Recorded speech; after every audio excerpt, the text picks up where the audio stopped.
We're here with Camas Mayor Shannon Turk as a follow-up to the State of the Community address that was given Thursday night.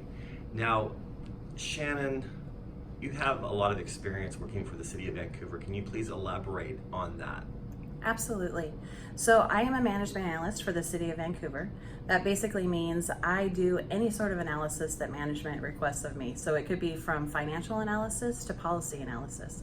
Right now I work in public works, so I am working with the city's utility rates.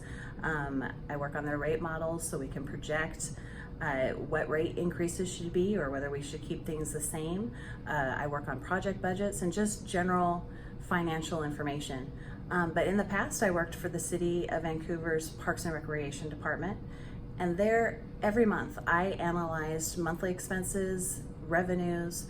I tracked what programs were working, what weren't working. Basically, I learned a lot about community centers, and that is why I feel confident that we are capable of proceeding with this project, and we know what we need to know to go forward. One of the biggest questions we get from our readers is why this costs $78 million. Can you please break that down for them? Yes, I'd be happy to. So the $78 million that we're requesting on the ballot is for the aquatic center itself, the two separate pools, a recreational pool and a competitive pool. It also includes traffic and parking improvements. It includes the furnishings and the contingencies, all the design and the permittings, but it also includes $6 million so that we can refurbish some sports fields. So when this bond passes, the process we'll be using will be to go out for a competitive bid, much like you would do for any improvement that you're doing at your house. We really think that that competitive bidding process will allow us to decrease the cost of the community center, and when it does, we will pass those savings along to the voters. In addition to that competitive bidding, we will also be seeking grants and private donations that will help lower those costs even further. If we are able to decrease the costs, that means we will not be levying $78 million, and we will be able to pass whatever savings are onto you so that your tax bill will be less.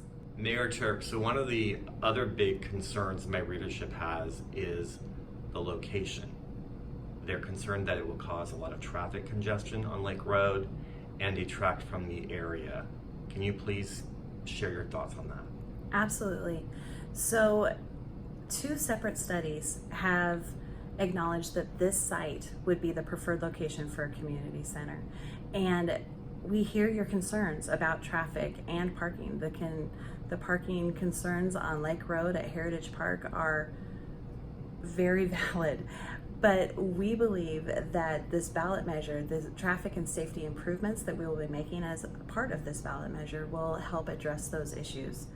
We welcome the community's comments on other locations. Bring us your ideas, bring us your thoughts, and we will definitely take them into consideration as we drill down, once this bond passes, into the details of where this community center will be.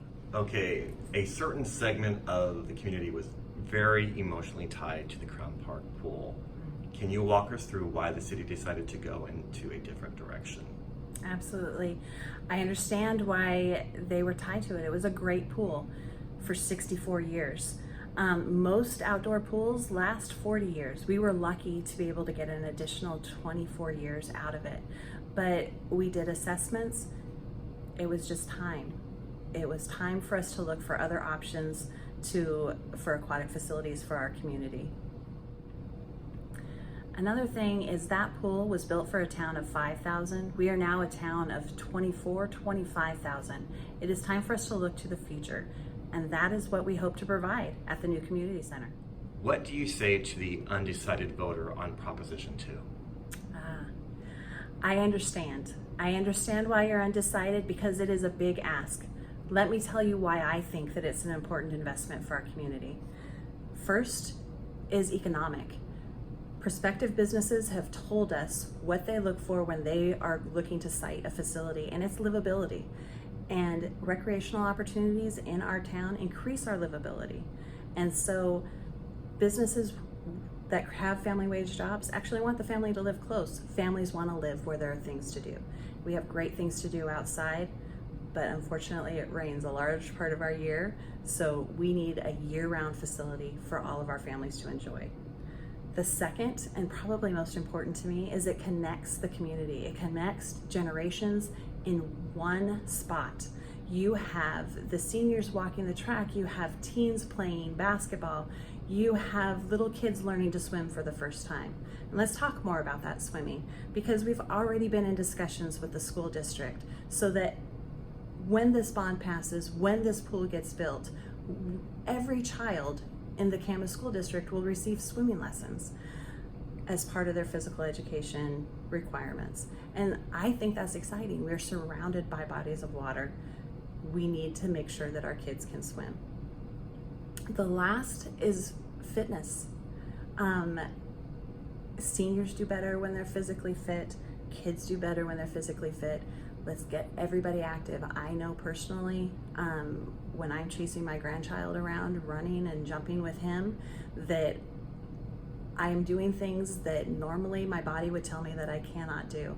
So it is important to our community to be fit, to get together, to bring jobs into us. And one thing that I always forget and I think gets missed in this ballot is the turf fields in our existing parks. This is a big deal. And the reason it's a big deal is because it's environmental.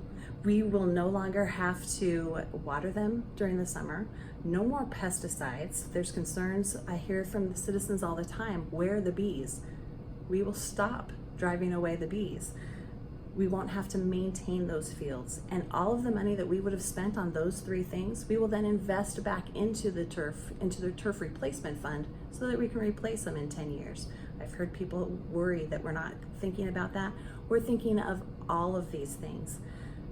We have been talking about a community center for a very long time. It is time now to act. It is time to go for it. We are asking for a lot. I get that we're asking for a lot. I believe it is a long-term investment in our community. We are setting our community up for the next 30 to 40 years. And I believe we owe it to the citizens that come after us. I owe it to my grandchild living in my house right now. I owe it to my kids when I'm trying to get them to come back from college and live here in this city.